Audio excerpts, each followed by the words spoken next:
Ẹ káàárọ̀,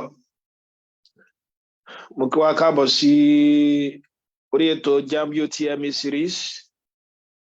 So lógo Ọlọ́run bá a máa tẹ̀síwájú níbi tí a bá ètò dé náà lánàá.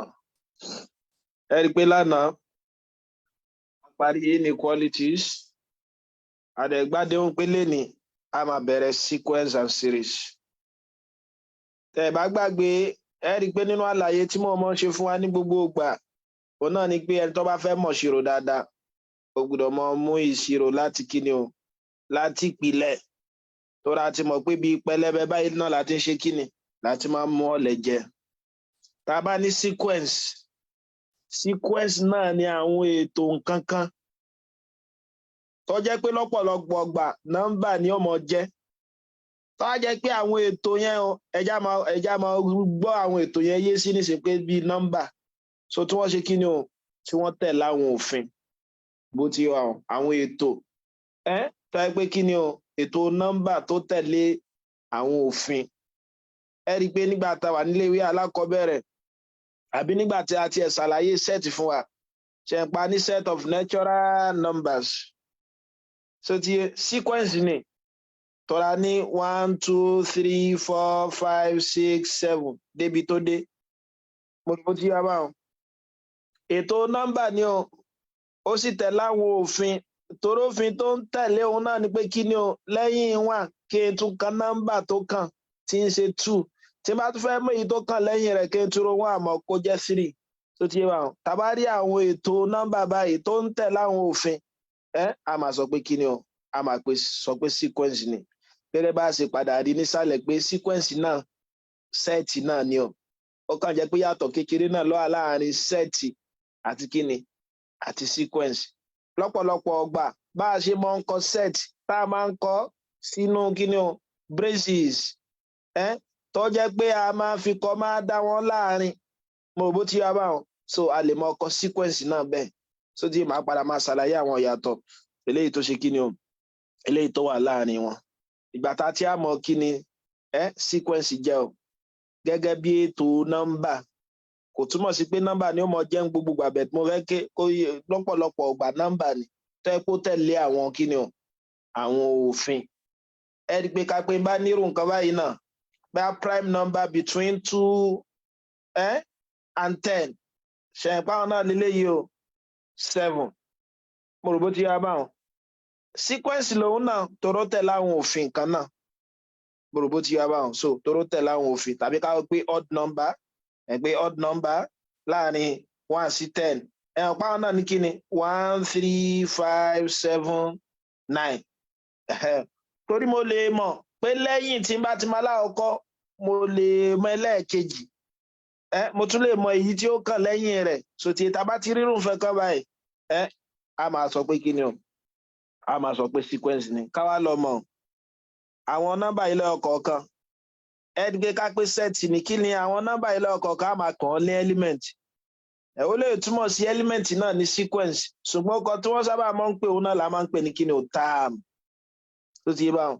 Ajá sí pé ilé ọmọ jẹ́ first term, ilé ọmọ jẹ́ second term, ilé ọmọ jẹ́ third term, ilé ọmọ jẹ́ fourth term, ilé ọmọ jẹ́ fifth term. Tó ti yé báwọn. So táàmù alákọ̀ọ́kọ́ rè, táàmù ẹlẹ́ẹ̀kejì rè, táàmù ẹlẹ́ẹ̀kẹta, a tún lè pè ní element náà, so tí a tún lè pè ní member, ó kọ̀ọ̀kan náà ni mo ń jẹ́. Ìjẹ́ tẹ́lẹ̀ bá ti yé wa, tá a dẹ̀ wá mọ ihun tí sequence jẹ́ o, a ní àwọn kíni o, aláwọn oríṣiríṣi sequence o. Nínú àwọn sequence tá a tún ní gẹ́gẹ́ bá ṣe ní set náà, a ní infinite, a dẹ̀ sì lè ní kíni o, a lè ní finite. A máa ní infinite sequence tó bá jẹ́ pé ètò ó ṣe kíni o, ètò ń lọ títí tí ò dúró, tí ò lópin. Tẹ́ bá ṣàkíyèsí natural number tí mo kọ́ mí báyìí, a mọ̀ pé sequence náà ni, ètò nọ́mbà kan ni, mo rò bó ti yá báwọn. Lẹ́yìn 7 a ní ellipsis, ṣe pé túmọ̀ ellipsis náà ni pé lẹ́yìn 7 yìí nọ́mbà míì tún wà lẹ́yìn rẹ̀, nọ́mbà míì tún wà lẹ́yìn rẹ̀. Tó yẹ pé sequence yẹn ó lọ tí ò bá lópin, a máa pè ní kíni o, infinite sequence. Èyí tí ẹ bá wá ṣe infinite sequence tó jẹ́ pé òun lópin, tá a lè mọ bí tí táàmù rẹ̀ ti bẹ̀rẹ̀ débi tí táàmù rẹ̀ pín sí òun la máa pè ní kíni o òun la máa pè ní finite sequence gẹ́gẹ́ bí àpèjúwe ajá sí pé sequence mi ń bí by p tí mo kọ 2 3 5 7 9 sequence kan lòun náà mọ jẹ́ o kódà finite sequence ni ó mọ jẹ́ pẹ̀lú mo rò bó ti yé wa báwọn finite sequence ni ó mọ jẹ́ pẹ̀lú ìjẹ́ tẹ́lẹ̀ yẹn bá yé wa tá a ti mọ̀ túmọ̀ rẹ̀ mo ní sequence òun náà ni ètò nọ́mbà tó yẹ kó mọ́ ń tẹ̀ lófin ká lọ́ mọ ètò yìí o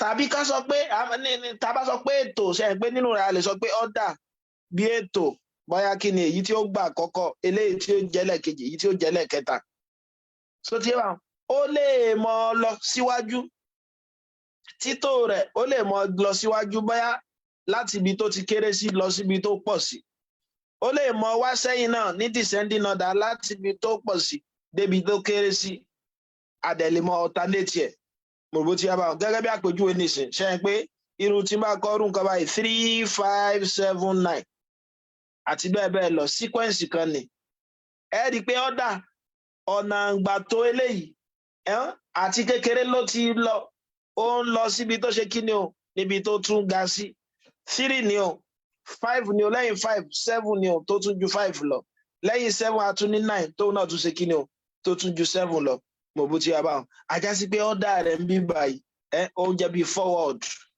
ètò rẹ̀ láti kékeré lọ sí ńláńlá ni bákan náà wẹ̀ mo lè nírú nǹkan báyìí bóyá mo ní 10 9 8 7 6 5 sequence lòun náà so tiẹ̀ ṣùgbọ́n tẹ́ bá ṣàkíyèsí ètò rẹ̀ ẹ rí i pé ń wá láti ibi tó ti pọ̀ lọ sí kékeré o lọ sí kékeré nígbà mìíràn ó lè jẹ́ alternate o bí abirú nǹkan mo nírú nǹkan báyìí 0 1 0 1 0 1 ẹ rí i pé kí ni o 0 àti 1 ní ń pààrà sequence kan náà lòun náà ẹ wá rí i pé mo ṣàlàyé mo ní sequence ó farajọ set ò tá a mọ̀ tá a bá gbàgbé á rí i pé set la ní àwọn àkójọ nǹkan kan tẹ́ pé tó kójọ wọn jọ ní àwọn nǹkan tó so wọ́n papọ̀ gẹ́gẹ́ bí kí ni o gẹ́gẹ́ bí set àwọn aṣọ tá a máa ń wọ̀ pátá ni o ẹ̀wù ni o bùbá ni o àti gbogbo rẹ̀ báwọn ẹ rí i pé set ẹ̀wù ni wọ́n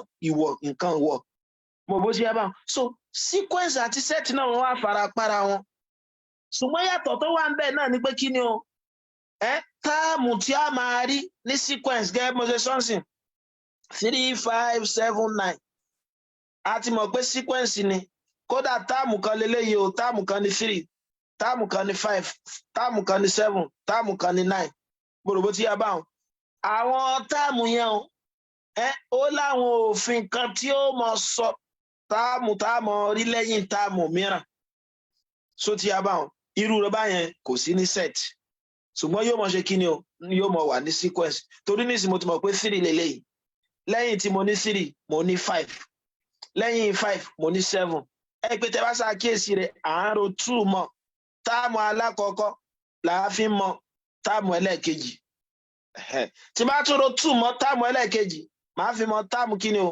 táàmù ẹlẹ́ẹ̀kẹta so ajá sí pé tí bá tún fẹ́ mọ táàmù tí ó kàn lẹ́yìn arákùnrin yìí màá tún ro 2 mọ́ yóò jẹ́ kí ni o yóò jẹ́ 11 so ti yá báwọn tá a bá ti nírú nǹkan báyìí sequence ni o set ní tòótọ́ ṣùgbọ́n sequence tó ni torí pé kí ni o ọ̀nà gbà máa tò wọ́n ó ní kí ni o ó lófin kan tá a fi mọ́ ń ṣe bẹ́ẹ̀ mo rò bó ti yá báwọn ká tún wá lọ ọmọ nínú àwọn ìyàtọ̀ eléyìí tó tún wà láàrin set àti sequence náà ni pé kí ni o in tó wà nínú sequence àwọn ẹ́límẹ́ǹtì sequence tàbí táàmù sequence ó lè mọ wájú ẹ̀kan lọ ẹ̀pá sọ fún àgbàtà sí set ni pé tí n bá ní 1 2 3 4 tí mo dẹ̀ sì tún ní set mi tó jẹ́ 2 1 2 3 4 a ti mọ̀ pé kí ni o set méjèèjì a ti mọ̀ pé wọ́n equal síra wọn mo rò bó ti yá báwọn a ti mọ̀ pé wọ́n ṣe kí ni o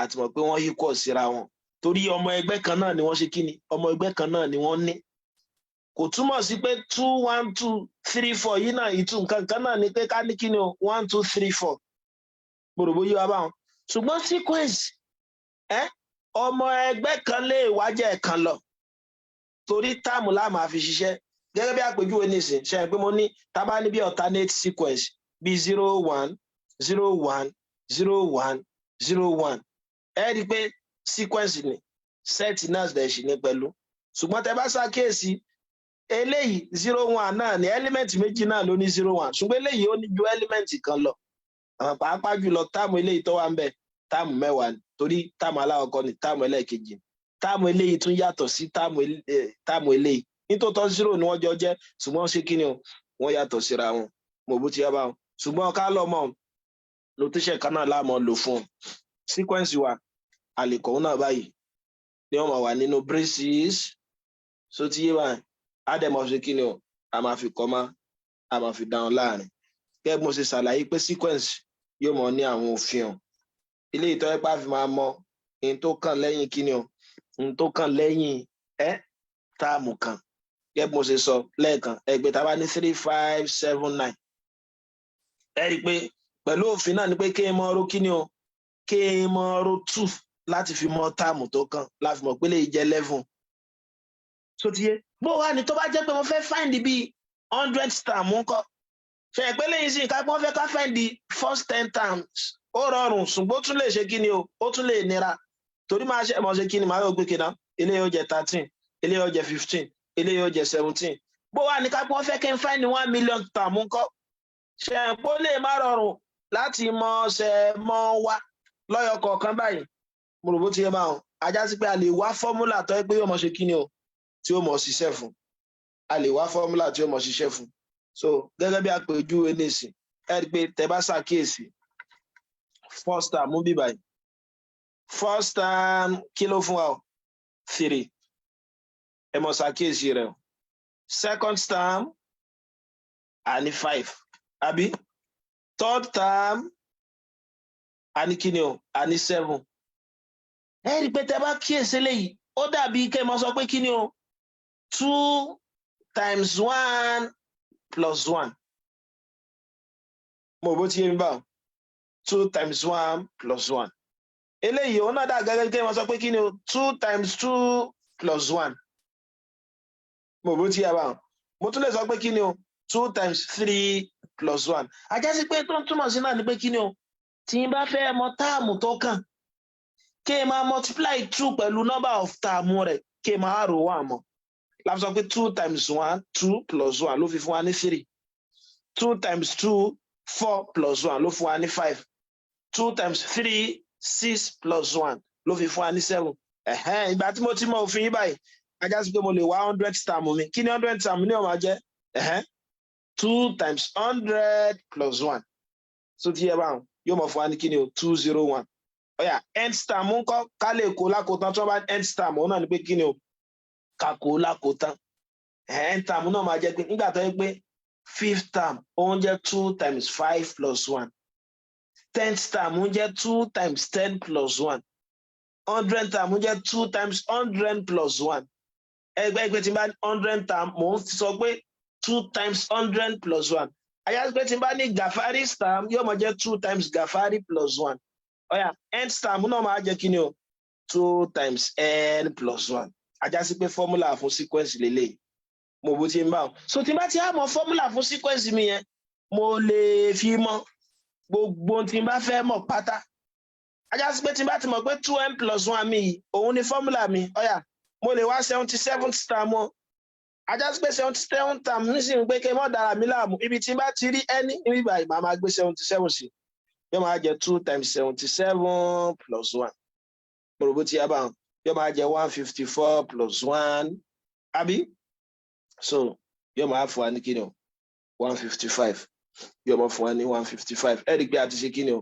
a ti mọ òfin eléyìí tó ṣe kí ni tó so wọn papọ̀ nígbà tá a ti mọ òfin yẹn náà òun náà ló fún wa láǹfààní láti fi lè mọ táàmù tá a bá fẹ́ mọ̀ kódà a lè wá 1000 term kí ni 1000 term ó jẹ́ 1000 term òun náà ni pé kí ni o ibi tí bá ti rí ẹni kí n fi 1000 sí yóò jẹ́ 2 times 1000 plus 1 yóò jẹ́ 2000 plus 1 2001 ìjẹ́tẹ́lẹ̀ bá yìí wá ká lọ mọ̀ ó ní notation tá a fi lè mọ ọmọ number of term yìí o lọ́pọ̀lọpọ̀ ọgbà a máa ń lo tn yìí òun náà ni wọ́n máa ń pè ní number of term wọ́n dẹ̀ sì lè pè ní kí ni o last term so ti yé báwọn ẹni mi àbí ká sọ pé nth term so ti yé ẹni mi mo wá lè lo eléyìí láti fi wá kí ni o láti fi wá number of term mi bẹ́ẹ̀ nísìnyí ẹni mi sìn a ní ọmọ jẹ́ kí ni o number of term ajá sí pé tí n bá sọ pé tn òun náà ní last term tàbí nth term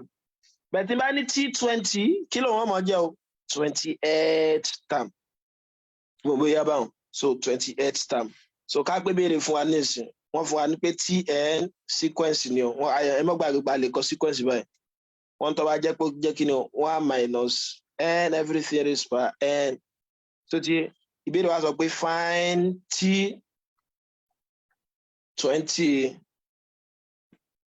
t33 ẹ pé kí ni t20 ń sìn òun náà ni pé kí ni o ká wá 28th term ìtumọ̀ ẹ̀ náà ni pé bí tí n bá ti rí ẹni nínú sequence mi màá máa gbé kí ni sí o màá máa gbé 20 sí mo rò bó ti yé mi báwọn àbí ẹ jẹ́ n kọ́kọ́ sọ ẹja kọ́kọ́ wá t2 kó fi lè yé wa yékéyéké ajá sí pé lè ọmọ jẹ́ kí ni o -1 divided by 2 raised to power 2 so tí báwọn yóò máa jẹ 1/4 bó mo ṣe mọ̀ pé 1/4 náà ni nítòótọ́ negative lélẹ́yìí rẹ̀ tí negative number tó bá ń raise to power even positive ni ọmọ jẹ́ so tí báwọn ọ̀yà ẹlẹ́ẹ̀kejì nǹkan kí ni t33 yóò mọ̀ jẹ́ kí ni o ọ̀yà -1 divided by 2 raised to power 33 mo bó ti yẹn bá mo lè fáńsà mi lẹ̀ báyìí tí n bá ṣe fẹ́ mọ́ dára mi láàmú tó kódà láì dára mi láàmú negative ni eléyìí ó jẹ́ negative ni eléyìí ó jẹ́ mo bó ti yẹn báwọn ká máa jẹ́ ó dàrú ìtumọ̀ eléyìí sequence yẹn náà ni pé kí ni o nígbà ó yẹ pa ti mọ̀ pé tó nọ́mbà ni ajá sí pé tí wọ́n bá ní find the first 4 term fún sequence yìí ṣe ń pé tí ó mọ̀ jẹ́ ni tí bá nírú nǹkan báyìí -1 everything raised by n ìtumọ̀ náà ni pé mo lè ṣe kí ni o mo lè wá first term mi tí bá fẹ́ túlẹ̀ mo lè túlẹ̀ báyìí tí ó mọ̀ jẹ́ kí ni o -1/1 raised by 1 -1/2 raised by 2 -1/3 raised by 3 so ti yé báwọn intertúlẹ̀ yóò náà ní ìtumọ̀ rẹ̀ náà lélẹ́yìí ẹ ti yé báwọn sequence náà ni a lè kọ́ ní notation eléyìí náà torí ẹ̀ mo fi sọ pé sequence náà set ni ṣùgbọ́n yàtọ̀ tó wà láàrin àwọn méjèèjì náà ni pé kí ni o òfin ó wà fún sequence láàfin máa mọ táàmù tó kàn kò sí fún set bẹ́ẹ̀ mo rò bó ti yé wa báwọn nínú sequence náà nọ́mbà kan lè wá ju ẹ̀kan lọ mo rò bó ti yé wa báyẹn so gbàtà ti gbọ́ yẹn yé àwa ní àwọn special sequence o àti mọ̀ pé sequence náà ní kíni àwọn ètò nọ́mbà tó tẹ̀lé àwọn òfin nínú àwọn special sequence tá a ní aláwọ̀kọ́ ń bẹ̀ là ń pè ní kíni arithmetic sequence so ti yẹ máa so kódà nínú arithmetic sequence yìí nínú wọn náà látún mọ́ ń pè ní kíni linear sequence wọ́n tún lè pè ní kíni arithmetic progression so ti òun náà ló tún jẹ́ kí ni linear progression sequence náà ni progression nínú ìwé mìíràn wọn dẹ̀ sì tún máa ń pè ní kí ni AP kí ni túmọ̀ rẹ̀ òun náà ni pé kí ni táàmù àmọ́ wá táàmù pẹ̀lú pa máa ṣe kí ni a máa ro nọ́mbà kankan náà a máa ro constant mọ́ kí ni àwọn previous terms sí wa so ti tàbí ká sọ pé difference tó wà láàrin táàmù kan àti táàmù tó tún tẹ̀lé constant ni o gẹ́gẹ́ bí àpèjúwe tí n bá ní 1 4 7 10 13 sequence ni torí tó nọ́mbà ni ẹ pé tẹ́ bá ṣàkíyèsí kí ni difference tó wà láàrin alákọ̀ọ́kọ́ àtẹlẹ́ẹ̀kejì 3 ni o àbí difference wo ló wà láàrin ẹlẹ́ẹ̀kẹta àtẹlẹ́ẹ̀kejì 3 lòun náà eléyìí náà kọ́ 3 ni o 3 ni eléyìí náà tàbá ti nírú nǹkan báyìí tó yẹ pé ètò tá a tó yẹn tó wá jẹ́ pájọṣe tó wá láàrin táàmù aláwọ̀kọ́ àtẹlẹ́ẹ̀kejì ẹlẹ́ẹ̀kejì àtẹlẹ́ẹ̀kẹta ẹlẹ́ẹ̀kẹta àtẹlẹ́ẹ̀kẹrin ẹlẹ́ẹ̀kẹrin àtẹlẹ́ẹ̀karùn ó ń fún wa ní nọ́mbà kan náà mo bó ti a máa pè ní kíni arithmetic progression ajá sí pé tí bá fẹ́ mọ ìyàtọ̀ tó wà lá T2 àti T1 mi yóò mọ equal sí kíni T3 àti T2 mi second term àti third term mi fourth term àti third term ni yóò mọ̀ fún wa ní nọ́mbà kan náà tó ń fún wa yìí òun láà máa pè ní D tá à ń pè ní kíni common difference mo bó ti yá báwọn so irúfẹ́ ẹ̀ náà là ń pè ní kíni arithmetic progression ta ló lè fún mi lápẹẹrẹ arithmetic progression kan náà ọ̀yà bọ́ọ̀nì tí bá ní 5 10 15 20 25 30 àti bẹ́ẹ̀ bẹ́ẹ̀ lọ so arithmetic progression lòun náà ẹ pé tẹ bá ṣàkíyèsí àjọṣe tó wà láàrin táàmù alákọ̀ọ́kọ́ àti táàmù ẹlẹ́ẹ̀kejì tàbí ká pé táàmù kan àti táàmù tó tún tẹ̀lé òun náà ní kí ká máa ṣe kíni o ká máa ro 5 mọ̀ bó ti yá báwọn so nínú àwọn sequence àwọn special sequence tí wọ́n tún fẹ́ ká mọ̀ òun náà là ń pè ní kíni o geometric sequence ẹ wá rí geometric sequence yìí o a lè pè ní exponential sequence ó tún lè jẹ́ kíni o geometric progression tàbí ká pé kíni o exponential progression so ti yé báwọn so wọ́n dẹ̀ tún wọ́n ń pè ní kíni o GP nínú ìwé wa tẹ́ bá tí wọ́n ti dá kọ̀ọ̀kan náà ó kọ yìí so ti yé so GP náà ló ń túmọ̀ sí kí ni wá ní ìyàtọ̀ tó wà láàrin GP àti AP òun náà ni pé kí ni o tó bá jẹ́ pé a máa mọ táàmù tó kàn lẹ́yìn táàmù kan pẹ̀lú pé a máa multiply pẹ̀lú nọ́mbà kan náà gẹ́gẹ́ bí àpèjúwe tí n bá ní 2 4 6 8 10 àbí gẹ́gẹ́ pé 2 4 6 8 16 32 GP lélẹ́yìí o tẹ́ bá ṣàkíyèsí òfin tó wà láàrin alákọ̀ọ́kọ́ àtẹlẹ́ẹ̀kejì tàbí kájọ àjọṣe òun náà ni pé ká máa multiply pẹ̀lú 2 mo multiply 2 pẹ̀lú 2 mo fi ní 4 mo tún multiply 4 pẹ̀lú 2 mo fi ní kíni kò sí 6 níbẹ̀ mo fi ní 8 mo tún multiply lé pẹ̀lú 2 mo fi ní 16 mo bó ti yá bá ajá sí pé tí bá fẹ́ mẹ́yìí tó kàn yóò jẹ́ 64 mo bó ti yá bá so ajá sí pé a lè máa wá common ratio yẹn a máa pè ní r òun náà ni pé kíni o kó jẹ́ pé máa divide táàmù ẹlẹ́ẹ̀kejì pẹ̀lú táàmù alákọ̀ọ́kọ́ tàbí táàmù ẹlẹ́ẹ̀kẹta pẹ̀lú táàmù ẹlẹ́ẹ̀kejì tàbí táàmù ẹlẹ́ẹ̀kẹrin pẹ̀lú táàmù ẹlẹ́ẹ̀kẹta ìyẹn là ń pè ní geometric sequence kí ni ìyàtọ̀ tó wà láàrin àwọn arithmetic ni àjọṣe tó wà láàrin táàmù kan àti táàmù tó tẹ̀lé òun náà ni pé kí ni o ìròpọ̀ nọ́mbà kan náà tó ti bá wọn pé ká máa ro constant mọ́ ká máa ro constant mọ́ táàmù kan láti máa mọ táàmù mìíràn ṣùgbọ́n geometric progression ni pé a máa multiply constant pọ̀ mọ́ táàmù kan láti máa mọ táàmù mìíràn constant yẹn máa papọ̀ nínú kíni o nínú sequence yẹn so nínú àwọn special sequence tó ń fẹ́ ká túmọ̀ kí n fi lè ṣàlàyé fún àtúlẹ̀ ní kíni o a lè ní triangular number kí làwọn triangular number irú triangular number náà ni 1 3 6 10 àti bẹ́ẹ̀ bẹ́ẹ̀ lọ bóòdù láti mọ wọn àyè ẹ rí i pé nínú àwọn ètò nọ́mbà ni pé tí n bá ní 1 2 3 4 5 6 7 so tí yé bá wọn àyè òun náà ni pé kí ni o ìròpọ̀ natural number àkọ́kọ́ ọyọ kan tí n bá fẹ́ mọ next term rẹ̀ náà ni pé ìròpọ̀ first 2 natural number yóò mọ jẹ́ 1 plus 2 tí n bá fẹ́ mọ next term bẹ́ẹ̀ náà ìròpọ̀ first 3 natural number 1 plus 2 plus 3 tí bá fẹ́ mọ next term tòun náà yóò máa jẹ́ kí ni ìròpọ̀ first 4 natural number 1 plus 2 plus 3 plus 4 tẹ́ bá ti nírò àwọn kan báyìí òun là máa ń pè ní kí ni triangular number sequence kan lòun náà special sequence náà dẹ̀ sí ní pẹ̀lú ẹ̀rí pa ní 1 3 àbí 6 àbí 10 àti bẹ́ẹ̀ bẹ́ẹ̀ lọ so nínú àwọn special sequence tó ń fẹ́ ká mọ̀ òun náà ni a tún lè ní square number ṣe pé square number kan náà ni perfect square sequence làwọn náà bí kẹ́ni 1 4 9 àbí 16 25 ẹgbẹ́ tá a bá kíyèsí sequence yìí ó náà ní pé kí ni o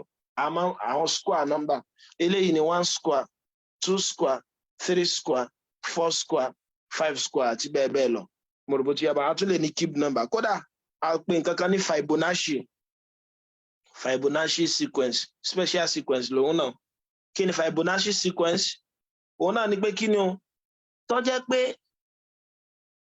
ìròpọ̀ àwọn táàmù tó ti gbáwájú ní ó mọ sọ táàmù tó kàn ẹ pé tí bá bẹ̀rẹ̀ láti 0 ní ìsìn mo bó ti yé mi bá wọn tí mo dẹ̀ sì ní 1 tí bá fẹ́ mọ táàmù tó kàn 0 plus 1 yóò jẹ́ 1 tí bá fẹ́ mọ táàmù tó kàn máa ro gbogbo àwọn táàmù tí mo ti ní síwájú 0 plus 1 plus 1 yóò jẹ́ 2 tí bá fẹ́ mọ àwọn táàmù eléyìí tó ṣe kí ni o ẹ mọ́ bínú so 0 máa ní 1 plus 0 òun ló fún mi ní kí ni 1 tí bá fẹ́ mọ táàmù tó kàn yóò jẹ́ 1 plus 1 yóò jẹ́ 2 tí bá fẹ́ mọ táàmù tó tún kàn lẹ́yìn rẹ̀ 2 plus 1 yóò jẹ́ 3 tí bá fẹ́ mẹ́yìí tó kàn lẹ́yìn rẹ̀ 2 plus 3 yóò jẹ́ 5 eléyìí náà ó jẹ́ 8 13 tẹ́ bá nírò àwọn kan báyìí wọn là ń pè ní Fibonacci sequence nínú àwọn sequence special sequence yìí o àwọn tá a máa fi ṣiṣẹ́ tàbí àwọn tí wọ́n mọ béèrè lọ́wọ́ wa fún JAMB wa òun náà ní kí ni o AP àti GP mo bó ti yá báwọn tí wọ́n ń pè ní kí ni o arithmetic progression tàbí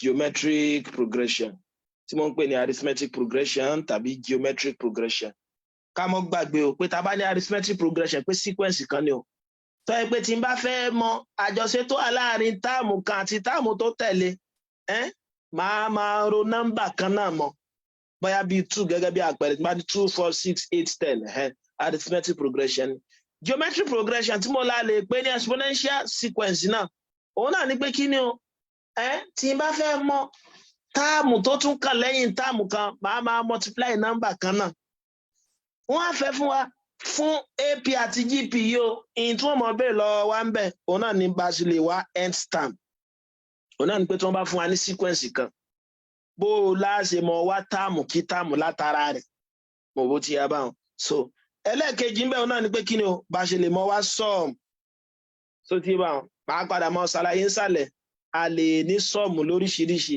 sum méjì ló pín sí a ní partial sum so ti báwọn a dẹ̀ ní kí ni o infinite sum tí a mọ̀ sí series tó ti bá wọn partial sum ní pé tí n bá ní sequence kan bíi 3 5 7 8 9 àbí ká pé 3 5 7 9 ṣe pé sequence kan lélẹ́yìí tí n bá ro táàmù díẹ̀ nínú gbogbo sequence yìí papọ̀ partial sum ni màá máa ní gẹ́gẹ́ bí àpèjúwe tí n bá ní 3 plus 5 plus 7 so ti yé báyìí ní tí màá máa ní níbí báyìí òun ni ọmọ fún mi ní kí ni o partial sum so ti yé bẹ́ẹ̀ tí n bá ro gbogbo sequence yẹn papọ̀ sum of all the series bóyá 3 plus 5 plus 7 plus 9 plus débi tó tún dé yẹn náà màá máa ní kí ni o series mo bẹ́ẹ̀ tí mo yàtọ̀ wà láàrin series àti partial sum á padà mọ̀ ṣàlàyé so wọ́n fẹ́ ká mọ̀ fún AP bá ṣe lè mọ̀ wá wọ́n fẹ́ ká mọ̀ fún GP bá ṣe lè mọ̀ wá bóyá partial sum GP ni o tàbí series yẹn tí a ń pè ní sum tó ti inú ta tún wọ́n tún fẹ́ ká mọ̀ náà ni pé kí ni o infinite series tí a mọ̀ sí kí ni sum to infinity bóyá fún GP mo bó ti yá báwọn so gbogbo ẹ̀ láàmú ọkọ yẹn ẹ wá jẹ́ ká máa múlẹ̀ ọkọ kan ẹ jẹ́ ọkọ sí AP ẹ pa àti mọ̀ bí ètò AP ṣe máa ń jẹ láti mọ̀ pé ìyàtọ̀ tàbájọṣe tí ó máa wà láàrin táàmù kan àti táàmù tó tún tẹ̀lé òun náà ni pé ká máa ro nọ́mbà kan náà pẹ̀lú ra wọn kápẹ́ first term mi bá jẹ́ A tí first term mi bá jẹ́ A ṣe pé a ti mọ̀ pé fún AP a máa ní common difference pé ká máa ro difference kan náà mọ̀ ajá sí pé second term mi nísìn ẹ máa gbọ́ kápẹ́ first term mi jẹ́ 2 tí mo sì mọ̀ pé difference constant tá a máa ní ṣe pé constant tá a bá ní AP yẹn òun náà ni pé a máa rò ó mọ́ constant kan náà ni ó dẹ̀ sì jẹ́ ajá sí pé tí n bá fẹ́ mọ̀ second term mi tí first term mi bá ti jẹ́ 2 tó sì jẹ́ pé constant yẹn 3 ni ṣe pé 5 ni second term mi ó jẹ́ bóyá wọ́n sọ pé 5 ló jẹ́ 2 plus 3 so ajá sí pé tí n bá fẹ́ mọ̀ second term mi báyìí náà yóò mọ̀ jẹ́ A plus D tó bá jẹ́ pé D mi òun ni common difference tí a mọ̀ sí constant ń bẹ̀ yẹn mo bó ti yẹ bá ń so tí A mi jẹ́ first term tí D mi jẹ́ kí ni o common difference ẹ dákun mo fẹ́ kí a mú kí ni ẹ láti ìsàlẹ̀ kó yé wa ni o mo rò bó ti yẹ bá ń ọ̀yà kí ni third term mo mọ̀ jẹ́ ṣàgbé yóò mọ̀ jẹ́ kí ni o A plus D ìyẹn ni pé difference méjì ni ó ti gùn a ní 2 a dẹ̀ mọ̀ pé constant tó ń bẹ a ní 3 ni ayá sí pé tí ó kùn lẹ́yìn rẹ̀ 5 ní tí ó tún kùn lẹ́yìn rẹ̀ 8 ṣe pé third term bíbá yóò dàbí kí n ro difference yẹn lẹ́ẹ̀mejì mọ́ táàmù alákọ̀ọ́kọ́ pé 2 plus 3 plus 3 òun ló fún wa ní 8 torí ẹ̀ mo fi sọ pé eléyìí sì yóò mọ̀ jẹ́ 2D ọ̀yà bó ni fourth term ń kọ́ A plus 3D ọ̀yà Sunday fifth term ń kọ́ A plus 4D kí lẹ ṣàkíyèsí ìgbà tí mo ní first term difference kankan ò tí ì gùn ìgbà tí mo ní second term difference kan ló gùn ìgbà tí mo ní third term difference mi ò ló gùn o méjì fourth term ń kọ́ mẹ́ta fifth term ń kọ́ mẹ́rin Ọ̀yà, ta ni ó sọ 10th term fún mi? Difference mélòó ni ọmọ ogun? Difference mẹ́sàn-án. A plus 9D. Ọ̀yà, tí wọ́n bá fún wa ní 100th term ńkọ́, difference mélòó ni ọmọ ogun? A plus 99D. Tí wọ́n bá fún wa ní Gafari's term ńkọ́, kí lẹ ṣàkíyèsí? Ẹ rí i pé tá a bá ní táàmù kan, iye difference tí mo ń gùn, òun náà ní kí ni o? Táàmù yẹn -1. Mo ní 5th term. Ó ń jẹ́ A plus 4D. Bó mo ṣe mọ 4 yẹn, 5 minus 1. Mo ní 7th term. Ó ń fún mi ní kí ni o? A plus 6D. Bó mo ṣe rí 6 yẹn, 7 minus 1. 100th term. A plus 99D. Yàní pé 100 minus 1.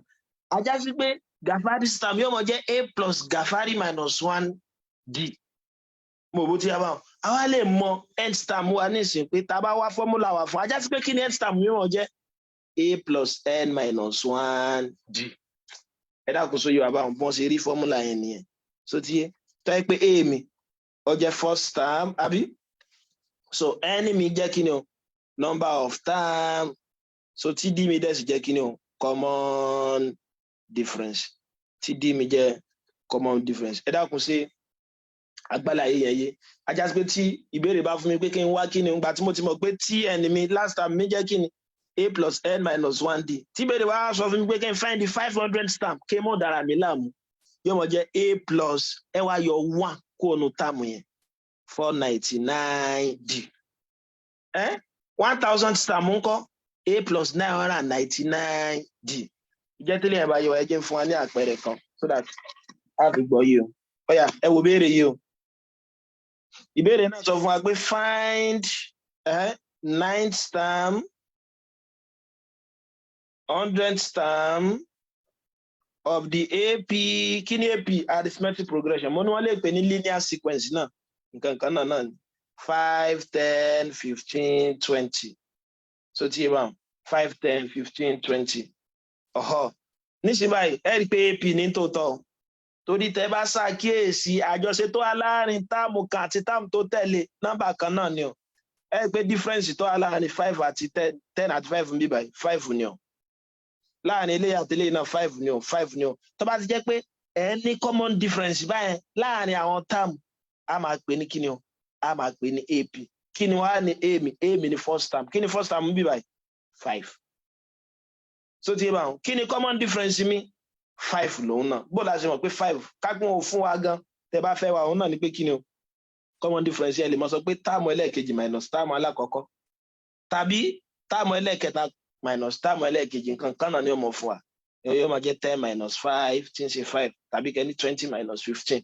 So ti tàbí 15 minus 10 5 náà ni ó mọ̀ fún wa. Mo ti mọ A, mo ti mọ D. Ìbéèrè wa fún mi pé kí n wá kí ni o 9th term. Ṣé ẹ pé 9th term ó mọ̀ jẹ́ T9. Kí ni 9th term yóò mọ̀ jẹ́? A plus kí ni? A plus 8D pẹ̀lú àlàyé tí mo ṣe. Ẹ rí i pé a ní tá bá ní first term, difference kankan ò ní gùn. Second term, difference kan ní ó gùn. Third term, difference méjì ní ó gùn. 100th term, difference 99 ní ó gùn. So àjá sí pé 9th term mi báyìí yóò mọ̀ jẹ́ A plus 8D. Okay, ká 80 term wọ́n fẹ́ kí n wá ń kọ́. Kí ni T80 yóò mọ̀ jẹ́? A plus 79D. So ti yá báwọn. So eléyìí sì yóò máa jẹ́ kí ni? Ibi tí n bá ti rí A mi. Nígbà yìí pé mo ti mọ̀ pé A mi jẹ́ 5. D mi náà jẹ́ 5. Ibi tí n bá ti rí A, màá máa gbé 5 sí. Ibi tí n bá dẹ̀ rí D náà, màá máa gbé 5 sí. Yóò máa jẹ́ 5 plus 8 times 5. Yóò máa jẹ́ 5 plus 40, which is equal to 45. Ẹ rí i pé kò nira rárá. Ọ̀yá bò ní. Ìbéèrè kejì ní àwa 100th term, T100. Ẹ rí i pé ẹsẹ̀ nídìí kẹsẹ̀ mọ́ fi sínú fọ́múlà. Kí ni T100 wọ́n mọ̀ jẹ́ pẹ̀lú àlàyé tí mo ṣe? Ṣé pé T100 wá pẹ̀lú àlàyé tí mo ṣe yóò mọ̀ jẹ́ kí ni o? A plus kí nù? A plus 99D. Ẹ mọ́ gbàgbé. Tó bá yẹ pé first term, A plus no difference. Second term, A plus difference kan. Fifth term, A plus difference mẹ́rin. Ajá sí pé 100th term ó jẹ́ A plus 99D. So mo dẹ̀ sì ti mọ̀ pé mi jẹ́ 5 yóò mọ̀ jẹ́ 5 plus 99 times 5. So kí 99 times 5 wà 5 4. Tó ti yé báwọn. So yóò jẹ́ 495. Eléyìí tí ó mọ̀ sí kí ni o? Yóò mọ̀ jẹ́ 500. Tí ó mọ̀ jẹ́ 500. Ẹ dákun ṣe àgbọ́yé báyìí. Ó yẹ jẹ́ tún fún wa ní àpẹẹrẹ mìíràn. So wọ́n ní the third term, àbí ká sọ pé the 8th term of an AP is 38. And the 12th term is 58. Find the 38th term. Kole. Emo dara yin láàmú, ẹ tú sí Yorùbá ni o. The 8th term of an AP is 38. Kí ni ìtumọ̀ 8th term AP? Pẹ̀lú àlàyé tá ṣe. 8th term ọmọ jẹ́ kí ni o? A plus 7D. Àbí ṣé bẹ́ẹ̀ kọ́ ni? Ṣé pé term ọmọ jẹ́ A plus difference mélòó? Difference méje. Kí ni 100 term ọmọ jẹ́ A plus difference mélòó? 99 mọ̀ yọ 1 kúrò ní number of term yẹn. Mo bu ti yá báwọn. Is, mo ní tẹ́ bá ti gbọ́ is ní mathematics, ìtumọ̀ ẹ̀ náà ní pé is equal to. Is ni o, a ni o, was ni o, wa ni o, ìtumọ̀ ẹ̀ náà ní pé is equal to 38. Ẹ mọ̀ tú báyẹn. One and the 12th term, kí ni 12th term? A plus 11D. Is, kí ni is? Is equal to 58. I just pé mo ti ní equation. Equation 1, equation 2. Ẹ lè solve simultaneously báyìí láti fi wá A àti D. Ẹ mọ̀ padà sí ti ṣe simultaneous equation. Mo lè lo elimination mi directly, mo lè lo elimination method directly torí coefficient A àti coefficient A ti papọ̀ ní equation méjèèjì. I just pé tí n bá subtract A minus A yóò mọ̀ fún mi ní 0. 11 minus 7 yóò mọ̀ jẹ́ 4D. Excuse me, calculating sọ pé 7 minus 11. Kò sí lè tẹ̀lé ló ń bẹ̀ ṣùgbọ́n èmi ò fẹ́ kí negative ó yọjú, mo fi sọ pé 2 minus 1. Ẹ lè subtract equation 2 from 1, ẹ dẹ̀ lè subtract equation 1 from 2. Bẹ̀tẹ̀ gbọ́dọ̀ mọ̀ ṣàkíyèsí, ṣe pé minus mọ̀ ń dá wàhálà lẹ̀, so tẹ̀ fi ní ní problem. Ajá sí pé lè náà mọ̀ jẹ́ kí ni 58 minus 28, 20. Ṣùgbọ́n ẹ gbọ́dọ̀ á careful tó ayé pé 2 minus 1 ni mo ṣe, ń gbọ́dọ̀ débi báyìí kí n sọ pé 1 minus 2. Ẹ̀yìn tí mo ṣe náà ní ṣe kí ni o, ní ṣe fún méjèèjì. Láti bí báyìí mo lè mọ̀ pé D mi jẹ́ 20 divided by 4 tó jẹ́ 5. Mo ti mọ̀ common difference mi pé ó jẹ́ 5. Láti fi mọ̀ A mi, màá ní put D is equal to 5 in equation 1. Kí ni equation 1? A plus 7D is equal to 38. A plus 7 times 5, D mi ti jẹ́ 5 is equal to 38. Àbí? A plus 35 is equal to 38. A mi ọmọ ajẹ́ kí ni o 38 minus 35. Which is equal to 3.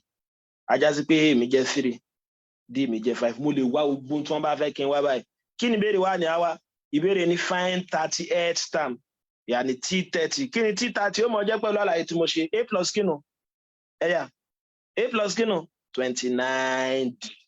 Mo ní ẹ mọ̀ sí kí ni ẹ kàn mọ̀ yọ 1 kó ń bẹ ni ó mọ̀ fún yín níye difference term ọ̀rọ̀ mọ̀. Ẹ̀yà. Yóò máa jẹ́ kí ni 3 plus 29 times 5. 3 plus kí ni 29 times 5, 5 remainder 4, 10, 14, so 145 yóò máa fún wa ní kí ni 148. Ẹ rí pé kò dé rárá. Báyìí lẹ́sìn mọ́ wá kí ni nth term kí ni báyìí lẹ́sìn mọ́ wá nth term tàbí last term wa. Ọ̀yà, bó ni ti bá nírò eléyìí nǹkan? Ìbéèrè ni the first term of an AP is 3. The 5th term is 9. Ìbéèrè JAMB ni o. Find the number of terms in the progression if the last term is 81. Kẹ́ tó ṣe ìbéèrè, ẹ kọ́kọ́ ṣe kí ni ẹ kọ́kọ́ tún wọn palẹ̀ náà. The first term is 3. A is equal to 3. Ṣé the first term wa ní A láàmà fi ṣe. The 5th term is 9. Kí ni 5th term? T5. Kí dẹ̀ ni T5? A plus kí nu? A plus 4D is equal to 9. Ìbéèrè wa ni ká find the number of term if the last term is equal to 81. So tí last term mi bá jẹ́ kí ni o? Last term mi bá jẹ́ 81. Last term náà ni nth term. Ọ̀yà, ẹ mọ́ dára wa lá, ẹ mọ́ jà dára lá. Nísìnyí báyìí mo ti ní A is equal to 3. Àbí? Mo dẹ̀ ní A plus 4D is equal to 9. Láti bí báyìí mo lè mọ D o. Torí mo ti mọ̀ pé A mi jẹ́ 3. So yóò máa jẹ́ 3 plus 4D is equal to 9. Àbí? Yóò jẹ́ 4D is equal to what? 9 minus kí nu? 9 minus 3. Àbí? 4D mi yóò máa jẹ́ 6. Tí ń túmọ̀ sí pé kí ni o? D mi jẹ́ 6 over 4. Tó jẹ́ 3 over 2. Mo ti mọ̀ A mi ní ìsìn pé ó jẹ́ 3. mo ti mọ d mi kó jẹ́ 3/2 ìbéèrè wa sọ pé kí n wá kí ni o n mi tí last term mi bá jẹ́ 81 ẹ má gbàgbé mo ní formula last term òun náà ní kí ni nth term kí dẹ̀ ní nth term ap a plus n minus 1d wọ́n sì ti fún wa ní last term wa pọ́ jẹ́ 81 ọjà sí pélé ọjà 81 is equal to kí ni first term mi 3 plus n wa wọ́n ní ká wà minus 1 kí ni d wa 3/2 mo bóyé mi báwọn 3/2 so tó bá wù wá a lè multiply through by 2 ilé ọmọ jẹ́ kí ni 162 is equal to 6 plus 3n minus 1 so tí yóò máa jẹ́ 162 is equal to 6 plus 3n minus 3 so tí yóò so tí bá ṣe síwájú sí ilé ọjọ́ 162 is equal to 3 plus 3n tí máa collect like time yóò jẹ́ 162 minus 3 is equal to 3n àbí 159 is equal to 3n n mi ọmọ jẹ́ kí ni 159 divided by 3 ilé tí ọmọ jẹ́ kí ni 53 ẹ rí pé kò ṣe kí ni ẹ rí pé kò lè rárá ìjẹ́ tẹ́lẹ̀ ẹ̀ bá yé wa tá a ti mọ bá a ṣe lè mọ wá nth term mú apo náà àwọn tí wọ́n ti mọ béèrè lọ́dọ̀ wa òun náà ni arithmetic means kí ni à ń pè ní arithmetic mean arithmetic means náà ni pé tí n bá ní kí ni o tí n bá ní 3 consecutive terms bóyá nísìnyí mo ní a b àti c tí wọ́n jẹ́ consecutive terms náà ni pé táàmù tó tẹ̀léra wọn so ti bá ní ap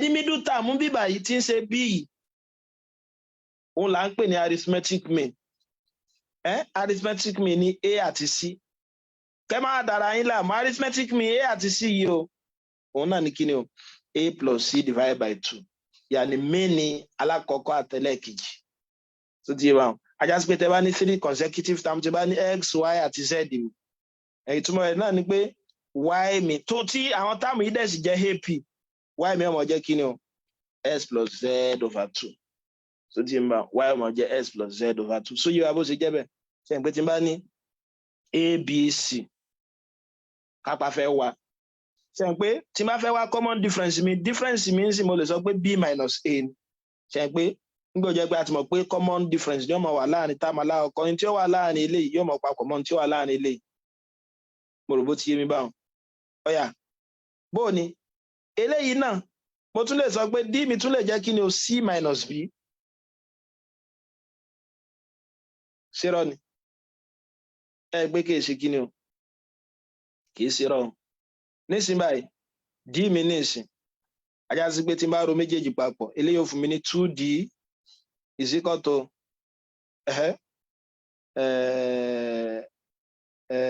no tí wọ́n wá lélẹ́yìí o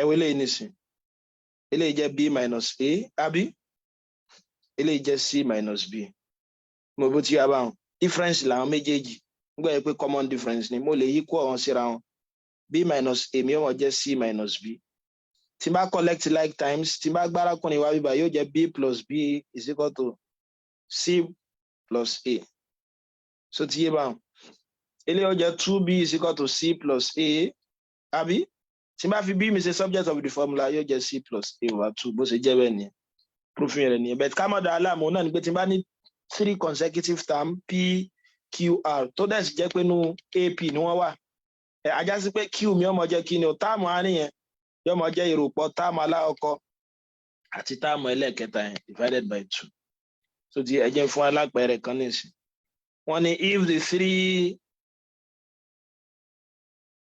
consecutive terms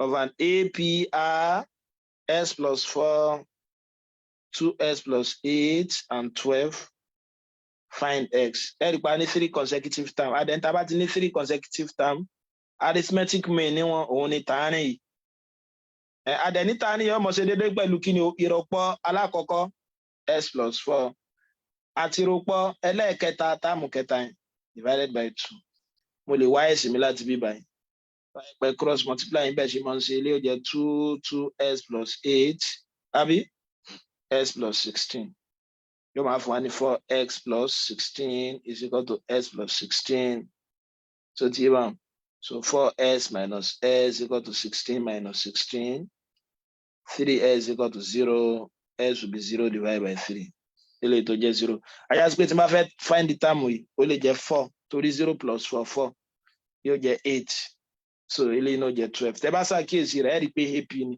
torí yàtọ̀ tó wà láàrin wọn 4 so ti yá báwọn so ilé yẹn fún ap bó wà ní ká pé gp ńkọ́ tí bá fẹ́ find the nth term rẹ̀ náà ó ti yé ẹ rí i pa ti mọ̀ pé ap òun náà ní pé kí ni o àjọṣe tí ó mọ wà láàrin táàmù alákọ̀ọ́kọ́ àti táàmù tó bá tún tẹ̀lé òun náà ní pé kí ni o ìròpọ̀ so òun náà ní ìròpọ̀ but gp òun náà ní pé kí ni o multiplication ajá sí pé fún gp mi tí first term mi tó bá jẹ́ a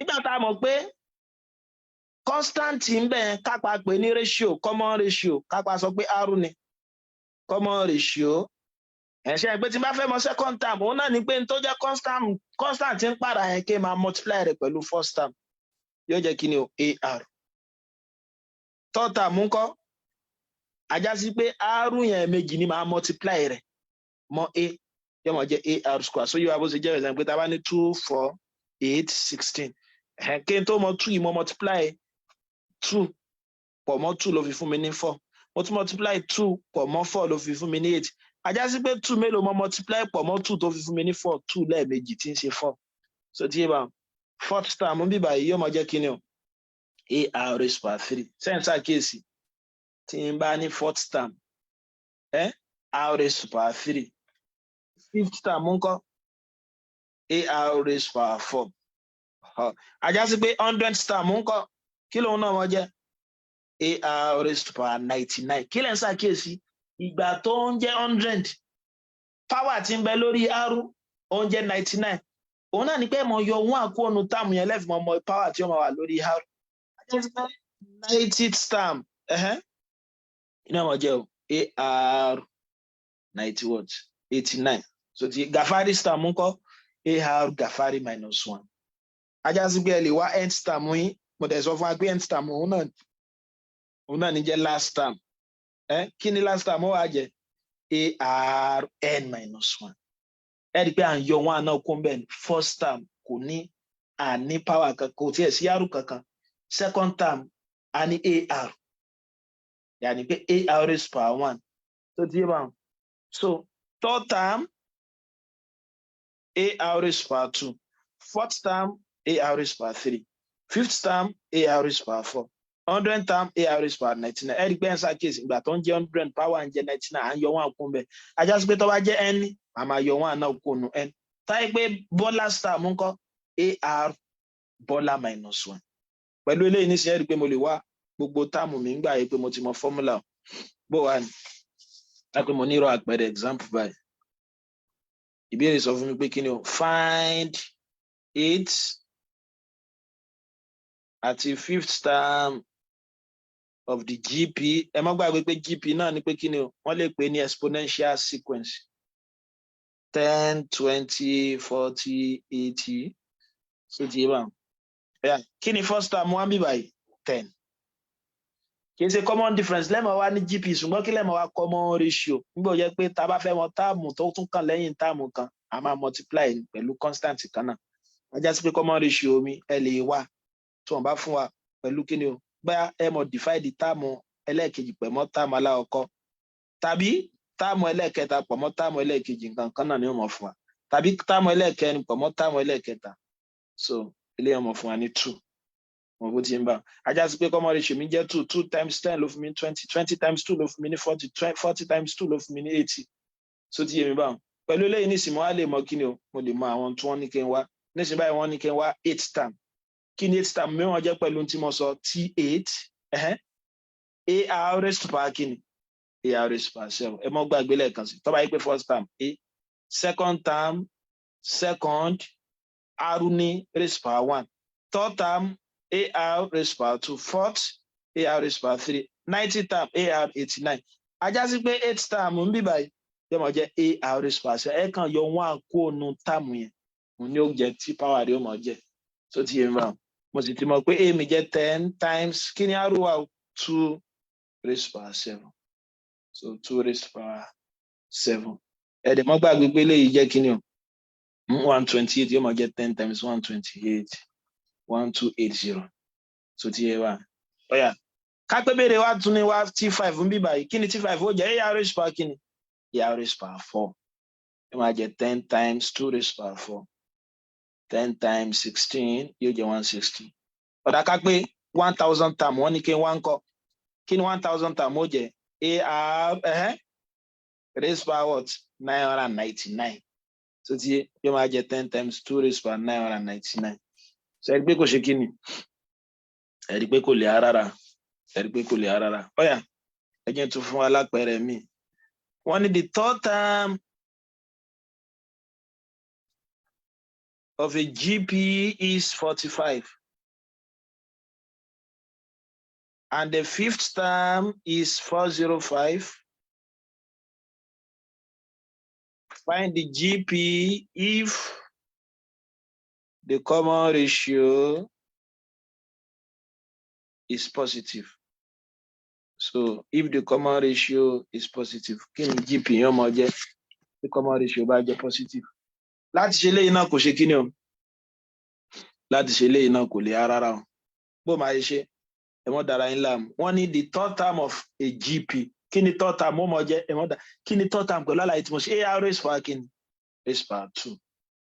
So ti is mo ní tẹ́ bá ti sọ gbọ́ is kí ni is túmọ̀ sí equals to 45.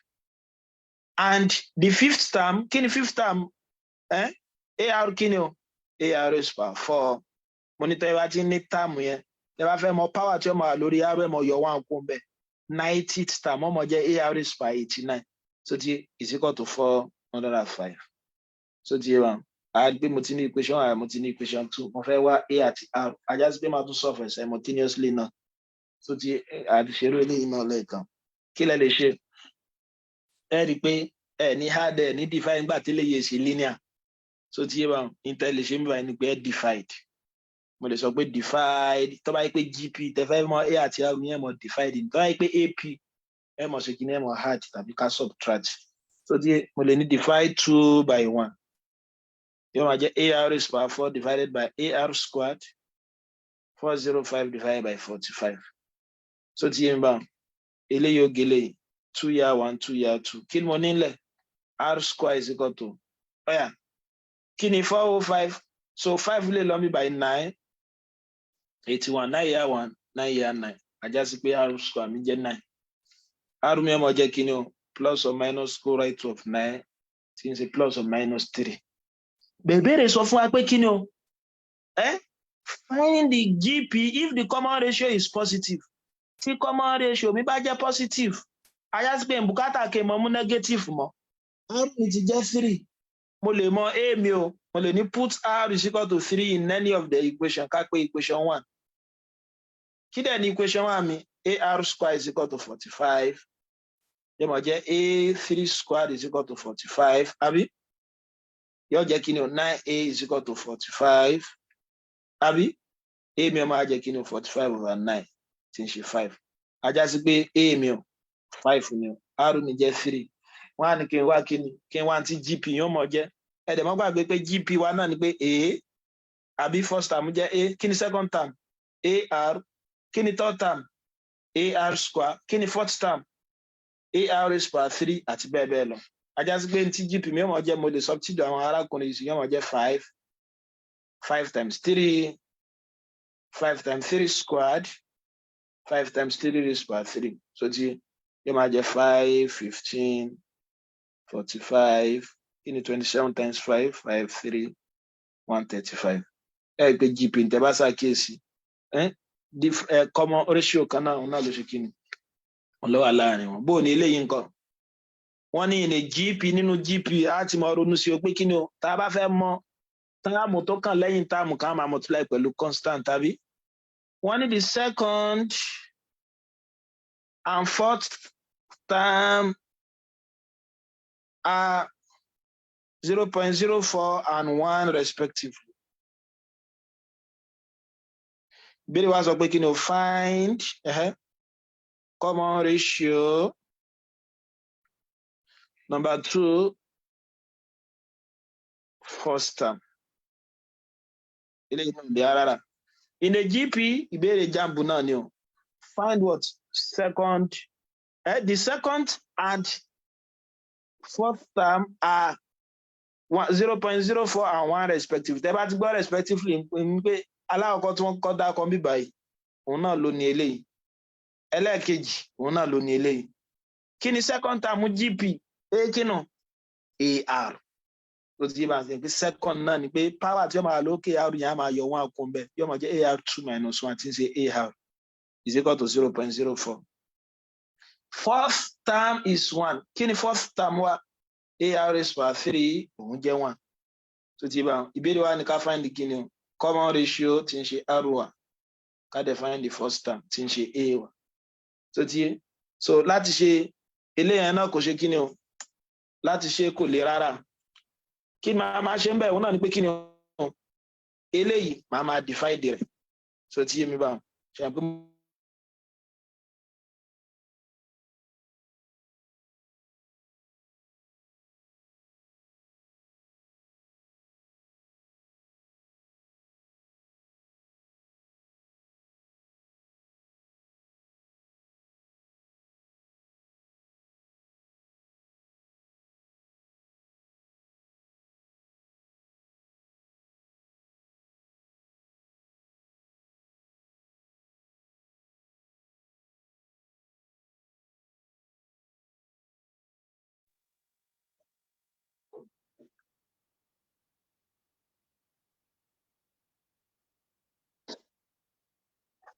so tá bá divide ẹ̀ ìyẹn wọ́n jẹ́ kí ni o?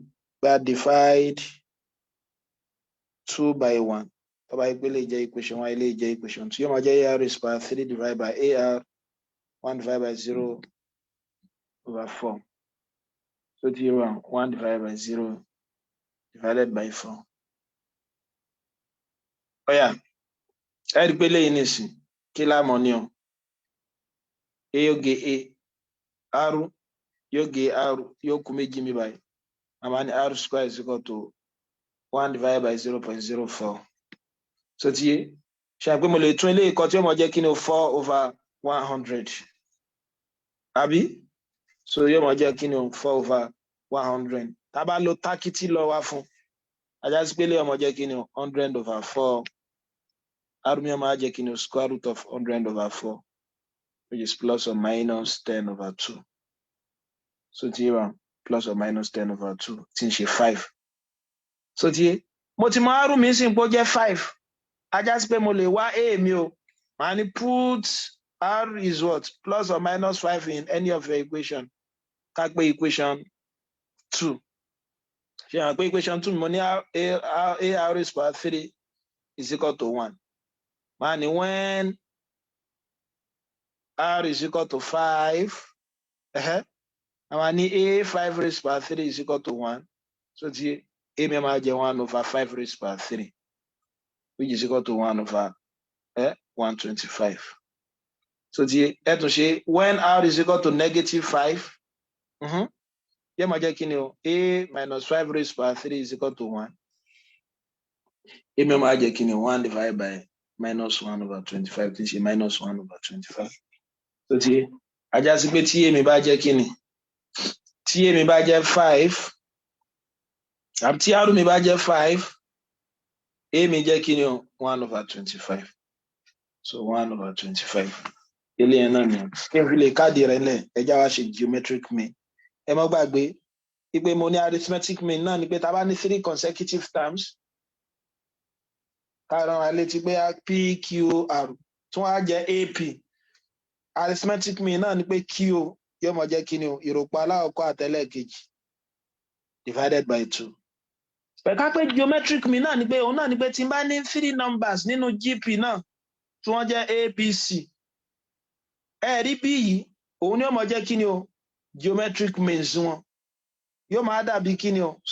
Yóò mọ̀ jẹ́ square root alákọ̀ọ́kọ́ product alákọ̀ọ́kọ́ àtẹlẹ́kejì màá ṣàlàyé bó ṣe jẹ́ bẹ́ẹ̀ fún wa square root product alákọ̀ọ́kọ́ àtẹlẹ́kejì bó ṣe jẹ́ bẹ́ẹ̀ nìṣẹ́ pé tí n bá ní ap sìn tàbí ọ̀yà bóun tá a bá ní orí lẹ́yìn kan xyz ajá sí pé y mi òun ni geometric mean mi yóò jẹ́ y is equal to ọ̀yà tí y mi bá jẹ́ geometric mean mi yóò mọ equal sí kí ni square root product alákọ̀ọ́kọ́ x àti ẹlẹ́kejì so yóò abó ṣe jẹ́ bẹ́ẹ̀ tí n bá ní abc ṣe hàn pé common ratio mi sìn ó lè jẹ́ kí ni o b divided by a tàbí c divided by b ṣé rọ ni ṣe hàn pé mo ní bá sì mọ wá common ratio nìyẹn so ajá sí pé b divided by a is equal to b c divided by b òun ni common ratio tí n bá cross multiply ilé yóò jẹ́ b square is equal to ac yóò máa jẹ́ kí ni o b mi máa jẹ́ square root of ac àǹfààní rẹ̀ ni pé tí wọ́n bá fún wa ní táàmù mẹ́ta tó jẹ́ tó wà consecutive wọ́n lè fi ní ká wá common ratio tàbí unknowns gẹ́gẹ́ bí àpèjúwe bá ṣe rí nínú ibi báyìí ó jẹ́ fún wa ní àpẹẹrẹ kan kí n fi lè káàdì rẹ̀ lọ ẹ wo example p minus 6 2p and 8p plus 20 are 3 consecutive terms of a GP. So ìbéèrè wa sọ pé kí ni o determine the value of number 1 p number 2 àti common ratio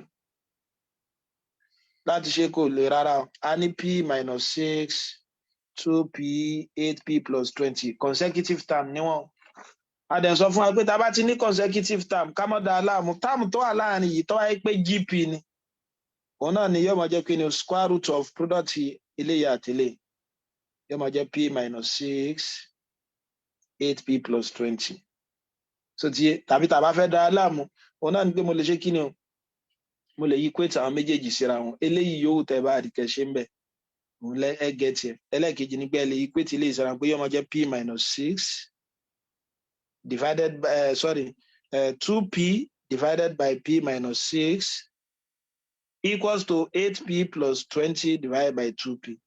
Nǹkan kan náà ni ó máa ṣe kí ni o nǹkan kan náà ni ó máa fún wa so ajá sí pé tí n bá square both sides mi bí báyìí square both sides lè máa jẹ́ 2p squared is equal to square root of p minus 6 8p plus 20 everything squared so mi arákùnrin yóò gé eléyìí ó máa jẹ́ kí ni o 4p squared is equal to p minus 6 8p plus 20 yóò máa jẹ́ 4p squared is equal to 8p squared plus 20p minus 48p minus 120 tí bá collect like times mo lè gbé dàdàngọ́mì yìí wọlé o ká sọ pé 8p square minus 4p square plus 20p minus 48p minus 120 is equal to 0.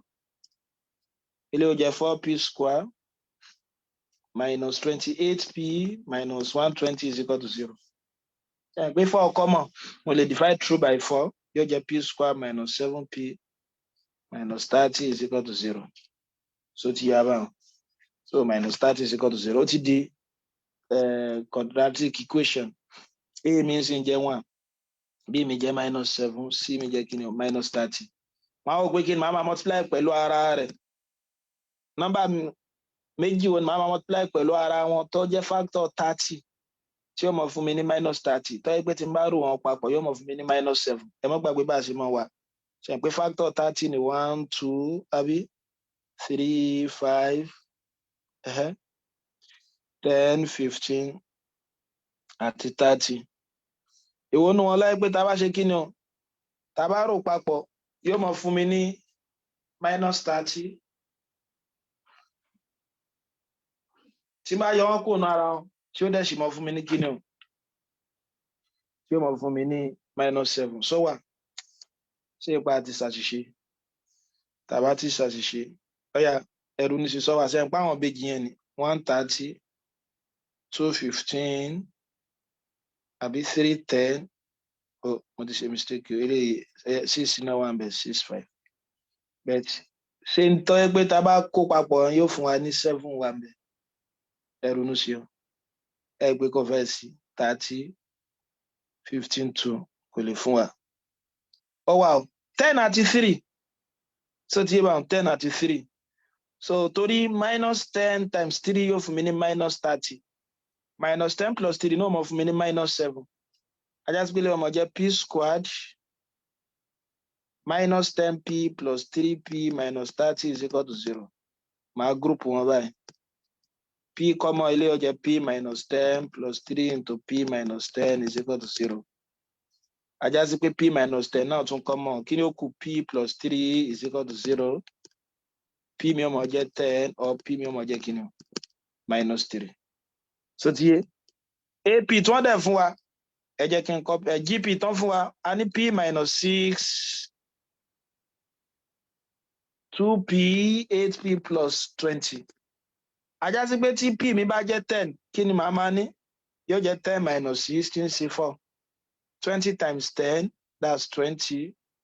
8 times 10 80 ilé yóò jẹ́ 100. So ti láti bí wàá ṣe pé mo lè mọ common ratio mi. Kí ni common ratio mi ó jẹ́ nsìn? Mo náà ní pé kí n sọ pé 20 divided by 4 tí n ṣe 5 or 100 divided by 20 5 lòun náà. So ti bá tàbí ẹ lè ní or ṣe pé fálù p méjìlá ni a tún lè ní when p is equal to -3. Ọ̀yà ajásípé ló jẹ́ -3 -6 -9. 2 times -3 minus 6. Ilé ó jẹ́ kí ni o -24 plus 20. Kí ni -24 plus 20? That's -4. So ti ajásípé common ratio mi bí báyìí náà. R mi ó lè jẹ́ -6 divided by -9 or -4 divided by -6. Ẹ rí pé kankan náà la get. Ilé yóò gẹ̀ra wọn. Ilé yóò jẹ́ 2/3. Ilé yóò jẹ́ kí ni 2 divided by 3. So ajásípé R mi lè jẹ́ kí ni 2/3 or 5. So báyìí lẹ́sìn mọ̀ sí kí ni báyìí lẹ́sìn mọ̀ ṣe. Lógo Ọlọ́run bá máa dúró níbí báyìí lẹ́nu torí àkókò tó ti lọ púpọ̀. A ṣàlàyé lónìí tí a ń pè ní sequence gẹ́gẹ́ bí ètò nọ́mbà so tó tẹ̀lé àwọn òfin. Mo ní sequence ọ̀farajọ sẹ́ẹ̀tì o. Yàtọ̀ tó wà bẹ́ẹ̀ náà ni pé kí ni o sẹ́ẹ̀tì àwọn àjọṣe tó wà láàrin táàmù àti táàmù tó tún tẹ̀lé kò ṣe kí ni o kò tẹ̀lé òfin. So ti yé báwọn kò tẹ̀lé òfin. Mo rò bó yé wa báyìí kò tẹ̀lé òfin. Mo dẹ̀ sì ti mọ̀ bákan náà ẹ̀wẹ̀ wípé a ní special kí ni o a ní special sequence lára àwọn ní linear tí a mọ̀ sí arithmetic progression lára àwọn dead náà sì ní kí ni exponential tí a mọ̀ sí geometric progression. Mo sọ yàtọ̀ tó wà láàrin àwọn méjèèjì. Òun náà ni pé arithmetic progression mi òun tó wáyé pàjọṣe tó wà láàrin táàmù kan àti táàmù tó tẹ̀lé òun ni pé ká máa ro constant mọ́. So a máa pè ní kí ni AP. Táyé pé àjọṣe tó wà láàrin táàmù kan àti táàmù mìíràn náà ni pé ká máa multiply constant. A máa ṣe kí ni a máa ní GP. Mo ní GP náà ní exponential sequence. Àdẹ̀mọ̀ bá ṣe lè mọ wá nth term tàbí last term. Mo ní nth term òun náà ní kékin tó wáyé pé AP òun náà ní a plus n minus 1d. Tó bá ní ká wá 100 term ká má dá láàmú yóò mọ jẹ́ a plus 99d ìyẹn fún GP. AP mo dẹ̀ ṣàlàyé fún wa kápá bá ní táàmù mẹ́ta x y z y yìí òun ni ó mọ jẹ́ arithmetic mean wa tí ó mọ jẹ́ kí ni o s plus z divided by 2. So ti yé báwọn. So but fún GP last term wa ń ta kọ́ náà ni pé arn minus 1. Táyé pé 100 term GP ni o ar raised power 99. So ti yé báwọn. Mo dẹ̀ ṣàlàyé fún wa náà pé tó wáyé pé s y z tó jẹ́ 3 consecutive GP ajá sí pé y yìí òun ni geometric mean tí ó mọ jẹ́ kí ni o square root of az. So pẹ̀lú ògbọ́lọ́mbà níbi báyìí ni màá máa dúró sí. Lọ́la a máa tẹ̀síwájú lórí kí ni o lórí series. Mo dẹ̀ sọ fún wa pé series ó lè jẹ́ partial sum adẹ̀lẹ̀ ní series náà. A máa sọ bá ṣe lè wá sọ́ọ̀mù AP àti sọ́ọ̀mù GP náà ní ọ̀la kí Ọlọ́run kó sọ àjọ ọ̀la lọ. Títí máa fi pàdé wa ní ọ̀la náà. Ẹ ṣé púpọ̀. Ó dìgbà.